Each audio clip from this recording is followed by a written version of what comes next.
Welcome to Power Charting. I am your host, Bruce Fraser. We are shifting gears today. We are going to delve into the world of chart reading the Wyckoff way, being able to dig into the Wyckoff methodology, what it's all about. This is really where the mastery is, the skill sets, the fun of Wyckoff is in reading these charts. We will start with a Microsoft case study and do a number of them over time. Many of you have asked for this, and I am here to fulfill that for you. This is just good practice. Practicing your chart reading is a great essential tool, even if you have a number of other approaches, indicators, and so on. Being able to read the bars, read the charts in a Wyckoff way, I think is second to none. It's the way to do it, and I'm here to prove that to you. We will start with a stock market update and then get into our case study. This all derives from the idea of the great philosopher Yogi Berra. You can observe a lot just by watching. And that is true of stock charts. There's so much information in the essence of the charts. Wyckoff called it tape reading. Reading the bar by bar, reading the structures, reading the flow of information as it unfolds is the absolute best tool there is for determining the present position and the likely future direction of stock prices and indexes. Here is just a summary of the things we're going to talk about over time. Keep in mind that we did this for 30 years in the Wyckoff courses at Golden Gate University, where we used Mr. Wyckoff's own words and analyzed bar by bar these different time periods in the markets and taught the method of tape reading, as it was called by Richard D. Wyckoff.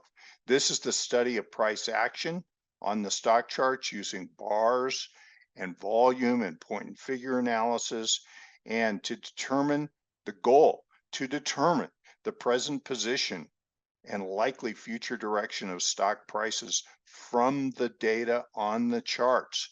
So getting as close as we can to the actual events that are occurring is looking at the price itself. This is done with the analysis of bars, bar by bar. We look at day by day, week by week, intraday, and I ask the question, is tape reading a lost art? Is it something that really just doesn't get done anymore? And is there anything better than tape reading? Well, over the weeks ahead, I hope to prove that to you, that tape reading is something you can do it at a level of mastery, and be very successful with it as an investor slash trader. Okay, with that, let's get started. We are going to do stock market analysis first, just looking at the S&P 500 at this time. And you can see here this update, which is through the 1st of March, yesterday. We talked about it at the time that we went up into this resistance zone, which was defined by the May-June high. And we had a point and figure count objective that was derived from this accumulation structure back November to September. It fulfilled when it went up to the 4,200 area with a count 4,100 to 4,350. I would have preferred, and I've said this before, that we'd been able to take out the August peak. That would have been a classic sign of strength. We have not gotten that. Therefore, we then had a pullback. Here you can see stocks above their 50-day on the New York Stock Exchange 50-day moving average. Great breadth indicator became overbought and it's turned down. Directionality is now negative. That is coinciding with the correction in stock prices. And look where we are. We have pulled back to the 200-day, all important. For the first time in the bear market of 2022, we were able to exceed the downtrend line, the gray line, and the 200-day moving average. and live up there for a little while before turning back down. Now we have returned back to that level. This is an important form of support, and we want to watch closely to see whether or not the market can find support here, see some buying activity, see large interest starting to accumulate more shares with the expectation that prices can keep going up. At this time, all we can say is that we have a large range bound condition, a trading range. Could it be accumulation? Well, if it is, it looks like it's not done yet. And that accumulation as it's pulling back into the midpoint of the range. The one thing I would say here about this pullback relative to the advance off the October lows is that we want to keep this pullback at about 1/3 to 1/2 correction of the advance up to that 4,200 area. So we will watch closely for that. The less of a pullback, the better. It shows there's good support, good demand under the market. And at this point, if it stopped here, consolidated, started to turn back up, that would be a relatively shallow pullback in an uptrend. We will have to wait to see if that's possible, if that could happen. Okay, moving on. Is there anything else I want to tell you in this chart? We'll come back to it. You've seen it before, and we'll continue to review it over time. Okay, let's clean this up. This is a point and figure chart of using 30-minute data, and this is a 1-point method, so it's sort of a swing trading chart. This light blue shaded area represents this zone right here where it pulled back to key support, and this count in this zone counted up to the 4227, 4228 area, and that showed the potential of this accumulation for how far it should likely go. And in fact, that's just right where it went to, which was the lower level of this larger count over here. Then there was an uptrending action. Look how beautifully it came up and out with a good breakout, and then went into an important uptrend on a very local 30-minute basis, formed a reaccumulation, light green, turquoise accumulation count structure, exactly confirming the highs of the accumulation structure below. And so these are reaccumulation counts that confirm each other. At the conclusion of this advance, you had a very nice buying climax acceleration that occurred to conclude the advance. That is this little area right here. And then distribution formed a series of lower highs, which are these lower highs right here. And this counts down to this area of 3945, 3950 area, and confirmed by another redistribution. So look at what happened since. It's now found some kind of an important low exactly at the low of this point figure count level, and is trying to consolidate this zone, find support. Whether this is redistribution for another move, I think it's a little too early to tell. We always expect a cause to form before the next move. A cause is trying to form here. So the other question that was presented to me on this chart, a very good question, is this area here, is this all distribution? And so if we break down and after consolidating and break through these lows at this point, then I would want to extend this count and make it larger to see the potential, whether it has the potential to get to the low of this much larger trading range structure that we are currently in. Let's talk here briefly about the New York Stock Exchange. This is a series of indicators of breadth that I like to look at. We'll look at this more in the future. We look at this weekly in the Wyckoff market discussions. We're going to have a free open session on March 15th. Go to wyckoffanalytics.com, sign up. Absolutely no obligation. We don't share your information. We'd love to have you there. Many of you have attended in the past. Roman Bogomazov and I do these each week. Here, the thing we look for in this New York Stock Exchange Advanced Decline Oscillator 10-day moving average is overbought, oversold. So these conditions are, well, we actually look for three things. I look for three things. Overbought, such as right here, then divergence. Notice this, the New York Stock Exchange kept moving higher and this started to go lower, showing internal divergence from the strength of the prior uptrend. This divergence plus this overbought condition are a warning. Then a downward stride in the indicator coincides with a downward stride in prices. So three things are important to us: overbought, divergence, directionality. Oversold, divergence, and directionality at the lows. And you can see such a thing right here. Here's the lows, September, upward stride develops. This is a divergent characteristic. As this goes higher, this is a form of a green shoot. Well, now we see an attempt right here to attempt to make a low and consolidate this level. Can it hold at this zone?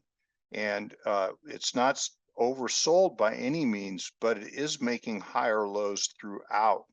So there is internals that are trying to remain relatively strong.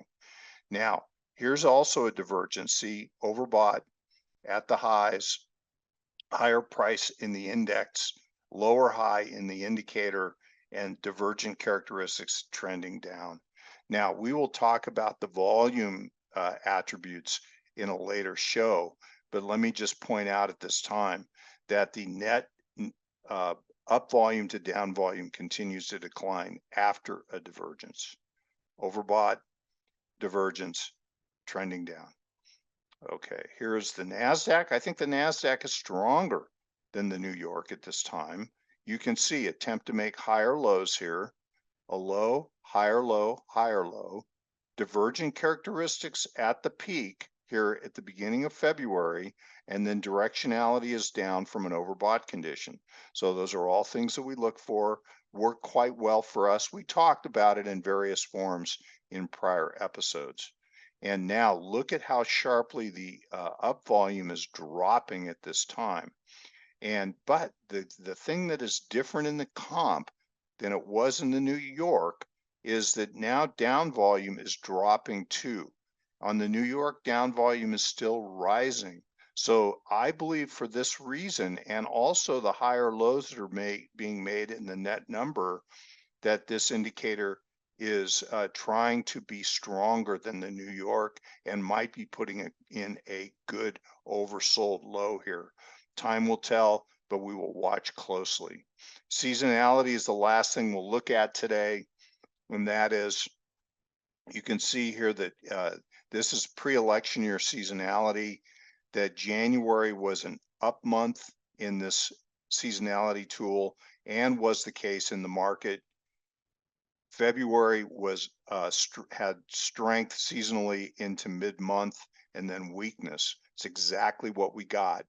The months of March and April are the two next best months in the year, and we are coming into March on a low, a correction low, and March is generally up, April is up into early May, and then pretty much of a trading range for the bulk of the year thereafter. So we will watch to see whether or not seasonality can kick in here and put in a low and attempt a new uptrend. Now, here's Microsoft, and this is from a blog that I wrote in 2016. You can go back and look this up. And at the time, I had pointed out that into the 2000 peak, we had a buying climax, a sharp selling climax reaction in the bear market of 2000 to 2001, range-bound condition, which looks like accumulation that goes all the way from 2001 to 2012, 2013, substantially long period of time, more than a decade. And so we identified the key points in this structure on the monthly chart at the time. We picked up this chart when it was around $58 off a 12.5 low on a spring in 2009 in that bear market. And we asked the question, is this all accumulation for an important new uptrend? Read the blog to learn more. This chart and this blog is the inspiration for today's episode. We put this point and figure chart in here at the time. I only counted this area right here, but did not count this larger area, and we are going to attempt to do that now. And so note that this is the chart that we published in 2016 and it had a nice count, 63 up to 72, with a reaccumulation count confirming, and were around 58 at the time. But there was a much bigger count, a much bigger accumulation that was brewing. Well, here is the area that we counted. You can't see all the data that I counted. A little hard to get that on this chart, but I did count it, and we had an objective range off of this zone that went 161 to 169 and a half. Now, does that mean that that's as far as it can go? Not at all. And but I wanted to give you an idea of what a very large structure could do. So this, even though it's at $58, had the potential to go substantially higher at that time. This is what happened. This is the area. Now, I drew in the trend channel, which is substantial, and you should study this very closely. But look at how the chart itself, monthly bars, tells you everything you need to know about the direction of this stock. This is where we wrote the blog. So just as it was up and out of this accumulation structure and pulling back, note the very good rally off the spring low, and then the reactions thereafter become ever narrower, spread narrows, volume dries up, becomes dull and quiet, and all the best movement in the stock is in the upward direction from this point onward. So this is a classic indication of stock in strong hands, under accumulation, has been absorbed, is looking to go higher. And we talked about that at the time. And you can see here that we drew in back then these trend lines, these are backups. We call these creeks. And so we have all these creeks are being jumped, and then they're not turning back in to the prior structure. So here we are on this pullback that lasted about 6 months, pulled right back to the upward trend channel line, the oversold line, and then took off and went up all the way to $345. So a substantial advance. I would note also that in this upward stride, which we defined as these two peaks right here and then a parallel low at this point, this is a throw over, and it throws over the top of the channel, which is an overbought condition. Not in and of itself a reason to get out of the stock yet. We want to continue to be trend followers, but do note that we want to be on the alert, because this was almost 2 years of advance thereafter.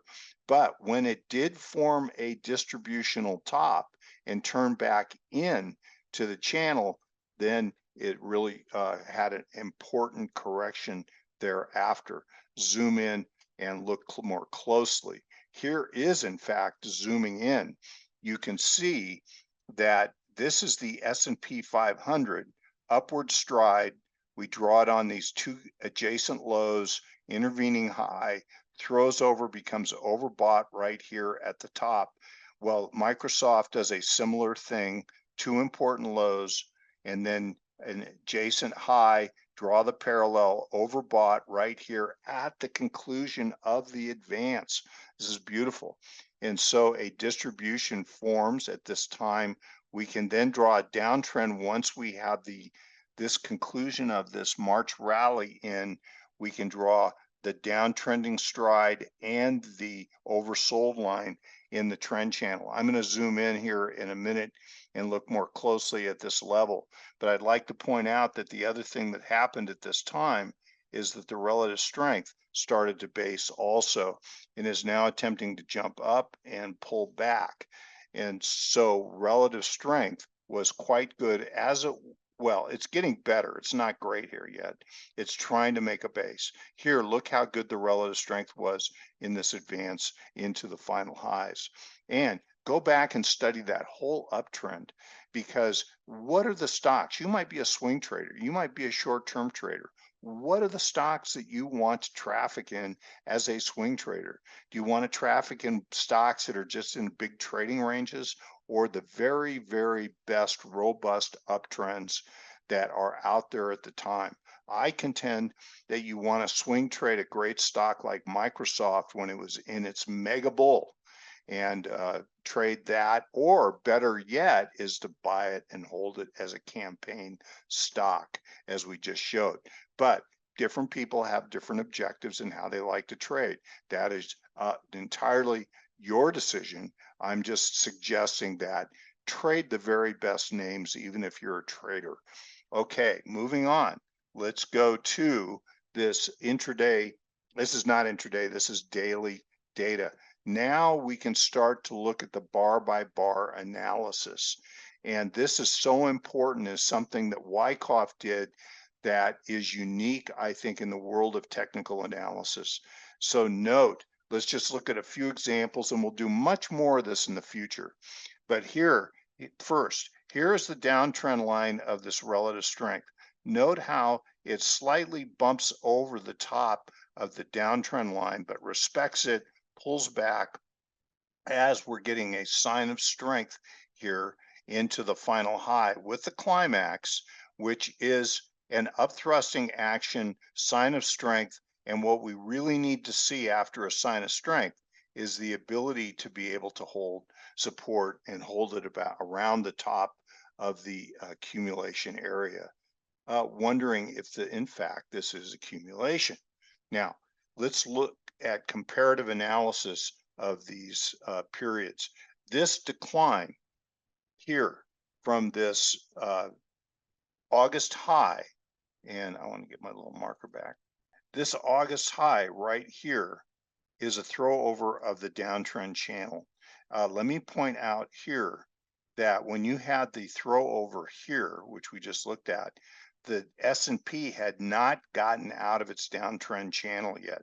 It was still respecting this downward stride. This is an internal sign of strength in the S&P. This is a very good indication right here. Give it a big plus.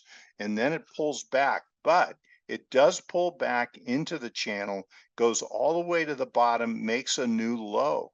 This is a very big decline, very weak stock at this point. So we potentially a great short sale as it throws over here and comes back in. For those of you that like to do that, I don't necessarily recommend it. But here we come down, do not get to the bottom of the channel.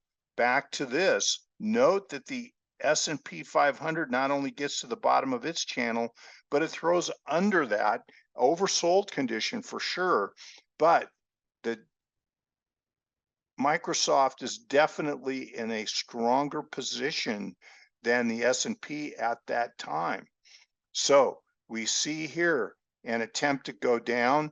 There's a rally. This is a very sharp, short rally after what I think is the climax here of this big decline. Look at these gaps, ease of movement down, stops, and has a very sharp advance. That's an automatic rally. Automatic rallies occur after selling climaxes. It rallies up and then immediately returns back down to the selling climax, the prior scene of the crime, and with a big sharp decline into that low, and it holds. It holds at the secondary test and then rallies back up in. Now it's beginning to look like we're building some kind of a pausing action, possibly accumulation for a reversal, but this is cause building, which means we're early in the process at this level right here.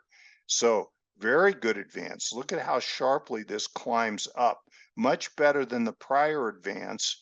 And then it keeps going into an upthrusting action. Thereafter has a very sharp decline, again showing that it's still range bound, but it finds support at the selling climax and then rallies sharply back up to new highs in the recovery, and that we call this a sign of strength. This point here needs to hold. We see volume drying up, all constructive, and with that, we are very close to the end of the show. Let me just give you some trend lines on the point and figure chart, and we will do more of this in future episodes. Here's the downward stride of the bear market in Microsoft. Really good signs of strength up. This is a swing trading structure here. I'll give you a count and leave you with this count. Oop. And there we go. You're wonderful for being here. Thanks for joining me in power charting, and you are a wonderful group of people that I love to hear from you, and we will see you next week. Take care, my friends. Hey, Grayson Rose here with StockCharts. Thank you so much for watching. I hope you enjoyed that video. If you did, consider giving it a like down below, maybe leave us a comment, and if you're new to the channel, you can subscribe at the link up above. We're gonna bring you daily content from an incredible collection of technical analysts and financial experts.